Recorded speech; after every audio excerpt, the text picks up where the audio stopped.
마지막으로 하데스. 하데스는 제일 짧습니다. 네. 실제로 하데스는 이야기가 그렇게 많지가 않아요. 하데스는 아까 말씀드렸지만 무기로 이 아까 히클로페스가 준 게 투구 있죠. 투구. 퀴네라는 투구를 줘가지고 이거 쓰면은 보이지가 않는. 하데스는 특별히 하데스를 상징하는 동물은 아닌데 그래도 많이 나오는 게 케르베로스라고 하는 그런 그 지옥을 네. 앞에 이 하계를 지키고 있는 네. 이 동물이죠. 네. 근데 하데스 같은 경우 성경에도 등장을 해요. 네. 마태복음 16절 18절에 보면은 예수가 베드로한테 이야기하는 거죠. 베드로가 주는 그리스도시요 살아계신 하나님의 아들입니다 고백했을 때 예수님이 베드로한테 하는 게 너는 베드로다. 나는 이 반석 위에다가 내 교회를 세우겠다. 죽음의 문들이 그것을 덮었을 때 이 죽음이 하데스의 문들이거든요. 그렇죠. 하데스. 그런 거 이렇게 당시 예수님도 인용한 게 하데스입니다. 바로 여기서 죽음이라 번역했는데 사실은 뭐 지하, 지옥 뭐 그런 것들을 지하, 지옥도 있지만 이게 사실 우리 안에 있는 무의식이에요. 그런데 어두운 무의식? 네. 아니에요. 하데스를 어두운 무의식으로만 해석하면 안 돼요. 하데스의 다른 이름이 뭐예요? 플루톤이잖아요. 그렇죠. 예. 플루톤은 풍성함. 예. 자, 번영. 우리가 그 지하 속에 광물 자원들이 있단 말이에요. 예. 그 지하 속에 있는 광물 자원들에 의해서 생명들이 올라오는 거예요. 맞습니다. 예, 지하에 그 광물 자원들이 없으면 생명이 안 올라오기 때문에 이 무의식을 너무 우리가 부정적으로만 해석을 하는데 사실은 무의식은 굉장히 긍정적인 무의식과 부정적인 무의식으로 같이 봐야지 된다. 그거를 이제 우리나라에서 미학적 인간으로 살라고 약간 이제 계속 홍보하듯이 하는 최광진 선생이라는 분이 계신데 그분이 무의식을 해석할 때 예술론을 강의하시는 분인데 본성적 무의식과 병리적 무의식으로 해석을 해요. 그럼 본성적 무의식이라는 건 뭐냐면 우리 안에 있는 신성의 기운인 거예요.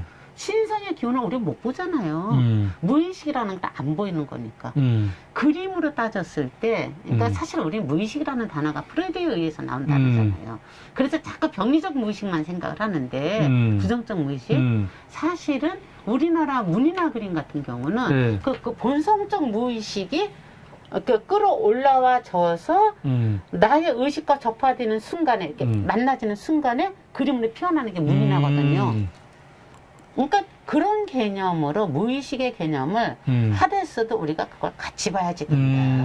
한쪽으로만 보면 안 된다. 사실 그러니까 플루톤이라는 이름이 있는 거를 놓치지 말자. 맞아요. 저는 그 얘기를 꼭 하고 싶었어요. 맞아. 단순히 죽음 어두운 게 아니고 사실 플루톤이라는 이름이 되게 중요하죠. 그러니까 죽음은 어두운 게 아니야. 맞아요. 문을 여는 거야. 다른 세계로 들어가기 위한. 그렇죠? 맞습니다. 지옥이라는 것은 죽음이라는 것에 희망이 없다라는 것이 지옥인 거지 어둠 자체가 지옥은 아니에요. 맞습니다. 그러니까 결국 내가 이 얘기를 할 때 굉장히 좀 자꾸 나도 모르게 강조를 하는데 사람들이 너무 한쪽으로만 치우치니까 결국 죽음이라는 것은 다음 세계를 다음 버전으로 그러니까 성경적으로 말하면 천국으로 가기 위한 문을 여는 거잖아요. 다음 의식으로 넘어가기 위한 문을 여는 거기 때문에 그렇게 나쁜 게 아닌 거일 수도 있다는 거야. 근데 죽음을 두려워하는 것은 실질적으로는 죽음은 희망이 없는 상태. 우리가 살면서도 죽음의 상태가 우리 안에 지옥과 천국과 연옥의 상태가 동시에 같이 움직여지는 거잖아요. 아까 영웅이 상태 동서인 것처럼. 그랬을 때 지금 이 순간에 지옥은 어느 때냐? 내 안에 권태에 빠져서 아무런 힘이 없는 무력 상태일 때. 희망 자체가 없을 때. 근데 너무 고통스럽고 힘들어도 분노가 일어나도 분노는 나의 힘으로 뭔가 일을 해? 그건 연옥 상태.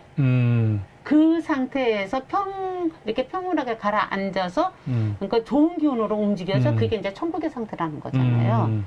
그래서 죽음에 대해서도 너무 그렇게 부정적으로 해석하지 말자. 맞습니다. 저는 그 말씀을 좀 드리고 싶어요. 또 하데스와 연관해서는 가장 유명한 신화는 역시 페르세포네 이야기죠. 데메테르의 딸인 페르세포네한테 사랑에 빠져가지고 납치를 하는 거죠. 납치를 해서 지하세에 그때 그걸 안 쓰고 갔다는 거잖아. 키네를. 납치를 한 거죠.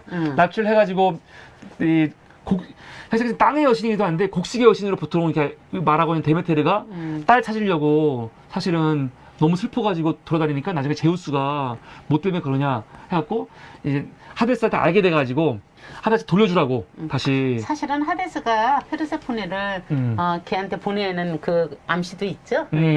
그런데 엄마가 하도 저래갖고 모든 곡식을 말려 죽이고 하니까 그냥 할 수 없다, 보내라. 그래서 그때 누가 나와? 헤르메스가 나오는 나오잖아. 거죠. 헤르메스가 비서실장 같은 역할을 하는 거잖아요. 헤르메스가 딱 있죠. 저희 더 깊이 10이 헤르메스입니다. 네. 그래서 헤르메스 통해서 이제 보내라고 해서 보내려고 하는데 꾀를 쓰는 게 보내기 전에 석류를 먹이잖아요. 석류를 주죠. 바로 눈에 석류. 근데 원래 시사를 보면은 나한테 속하지 않은 곳의 음식을 먹으면 이제 벗어날 수 없는 그런 게 있거든요. 근데 지하 세계의 음식인데 석류를 먹어요. 그럼 왜 하필 석류였을까? 이 보니까 석류가 씨가 많잖아요. 보통 씨가 많은 음식이 이런 다산, 이런 번영 그런 걸 많이 상징하거든요. 그래서 성경의 무화과나무도 그렇고 이게 다 그런 거예요. 그래서 석류가 지하 세계에 사실 플루토라는 이름에 맞게 맞아. 이런 번영을 상징하는. 페르세포네가 품고 있는 뜻이 썩는다는 거잖아요. 썩는다. 네. 그러면 썩어야 씨를 심어서 썩었을 때 그게 씨가 부화가 돼서 새 생명으로 피어나는 거잖아요. 그래서 이제 우리 민화에도 석류 같은 경우에 다산의 상징으로 많이 그림이 그려지죠. 네네. 그래서 페르세포네가 이걸 먹는 바람에 못 가는 거죠. 그래서 완전 못 가는 건 아니고 한 1년에 3분의 1은 지하에 있고 그리고 또 3분의 1은 또 지상에 가고 뭐 그런 식으로 나뉘면서. 그러니까 겨울이나 어떤 때는 이제 겨울이라고 나오기도 하고 어느 곳에서는 아주 너무 뜨거워갖고 햇볕이 타는 저기 한여름이라고도 나오긴 하는데 어쨌든 작물이 제대로 안 되는 휴지기 시간. 그렇죠. 그때는 페르세포네가 지하에 있을 때. 그 데메테르가 너무 낙심해가지고 작물이 못 자라는 거고 또 작물이 자랄 때는 페르세포네가 와가지고 자라는 거다. 이렇게 이런 당시는 이 자연의 이 원리를 데메테르와 페르세포네 이용해서 하는 거죠. 그런데 사람들이 많이 모르는 게 페르세포네가 굉장히 무서운 여신이에요.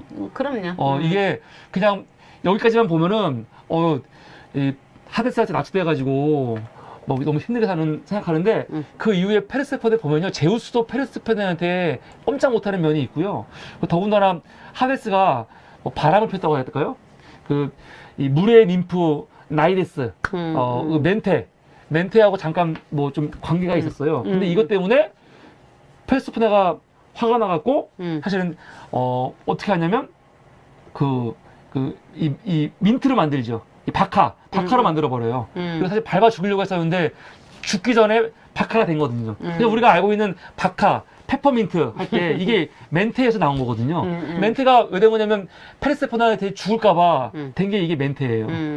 그런 거고 또 하데스와 관련해서 아까 말해봤던 이 케르베로스 요거 케르베로스는 또 언제 등장하냐면 헤라클레스의 12가지 과업 중에 마지막 과업이 바로 지하 내려가고 케르베로스 잡아오는 거죠? 케르베로스 잡아오는 거였잖아요. 그래서 사실은 하데스는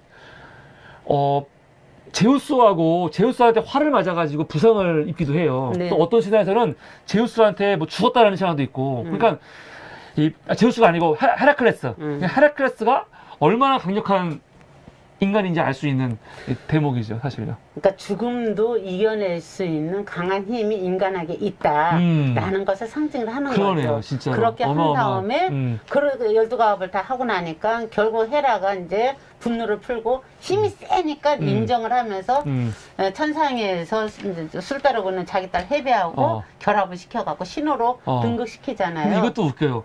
그 헤베가 젊음의 신이거든요. 이것도 너무 재밌지 않아요? 왜냐면은 인간들은 죽어서 영생하길 바라잖아요. 천국에 가고 싶어. 영생하고 바래. 근데 문제는 뭐냐? 영생을 하는데 7, 80 노인의 모습을 영생하길 원하지 않아요. 다 젊은 다 자기의 전성기, 젊음, 또 어린아이도 아니야. 전성기의 모습으로. 그러니까 인간 헤라클레스를 신으로 만들면서 누구랑 결혼시키냐면 젊음의 신 헤베하고 만족시키는 거예요. 그 인간의 욕망을 게 보이는 거죠. 뭐예요, 그러면? 인간의 욕망이기보다는 생명력이 가장 강한 상태. 젊음이란 생명력이 가장 왕성한 상태잖아요. 그래서 그거를 인간들은 끊임없이 내 안에서 요구를 한다는 거죠. 얼굴에 선형해서 젊어지는 거 말고. 네. 그러니까 그건 쓰러져야지 되는 건데. 그것도 엄청 많은 사람들이 바라죠. 네. 여기까지가 제가 준비한 제우스 삼형제